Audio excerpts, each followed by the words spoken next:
Welcome to my YouTube channel. ഇന്ന് ഞാൻ കാണിക്കാൻ പോകുന്ന ഒരു അൺബോക്സിംഗ് വീഡിയോയാണ്. എനിക്ക് വൈകുന്നേരം ഇവിടെ നിന്നപ്പോ മീഷോയിൽ നിന്ന് വിളിച്ചിട്ട് പറഞ്ഞു ഒരു കൊറിയർ ഉണ്ടായിരുന്നു. ഞാനത് അപ്പം തന്നെ പൊട്ടിക്കുകയും ചെയ്തു. എന്നെ നിങ്ങളെ അപ്പം തന്നെ നിങ്ങൾ കാണിച്ചേക്കാന്ന് വിചാരിക്കുകയും ചെയ്തു. എന്താ പറയാ, ഞാൻ വളരെ അധികം എക്സൈറ്റഡ് ആയിരുന്നു. ഓവർ എക്സൈറ്റഡ് ആന്ന് പറയാം. കാരണം ഈ കൊറിയർ ഞാൻ ഓർഡർ ചെയ്തിട്ട് എനിക്ക് 2 ആഴ്ച കഴിഞ്ഞാണ് എന്റെ കൈ കിട്ടുന്നത്. പക്ഷേ ഞാൻ ആ എക്സ്പെക്ട് ചെയ്തതിന്റെ 1% പോലും എനിക്ക് തിരിച്ചു കിട്ടിയില്ല കേട്ടോ. മീഷോ അങ്ങനെ എന്നെ പറ്റിച്ചിരിക്കുകയാണ് ഗൈസ്. ഞാൻ കാണിച്ചു തരാവേ. ഞാൻ ആദ്യം തന്നെ പറയട്ടെ, ഞാൻ ഓർഡർ ചെയ്ത ഒരു ഷർട്ടായിരുന്നേ, ഒരു വൈറ്റ് കളർ ഷർട്ട്. ഞാൻ കാണിച്ചു തരാം. ഇതായിരുന്നു ആ ഷർട്ട്.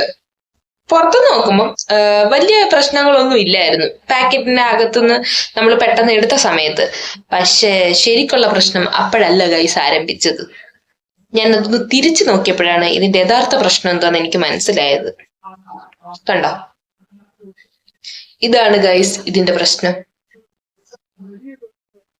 ഇതെന്തിന്റെ കറയാ എന്നൊന്നും എനിക്കറിയാൻ മേല. എന്തായാലും ഞാൻ ഇത് റിട്ടേൺ അയച്ചിട്ടുണ്ട്. ഇനി ഇത് കഴിഞ്ഞെന്താ വരുന്നതെന്ന് നമുക്ക് അപ്പം നോക്കാം. അപ്പൊ ഇന്ന് ഇത്രയേ ഉള്ളൂ. എനിക്കിത് നിങ്ങളെ കാണിക്കാൻ തോന്നി, അതുകൊണ്ട് കാണിച്ചു. അപ്പം പുതിയൊരു വീഡിയോ ആയിട്ട് നമുക്ക് നാളെ കാണാം. ബൈ.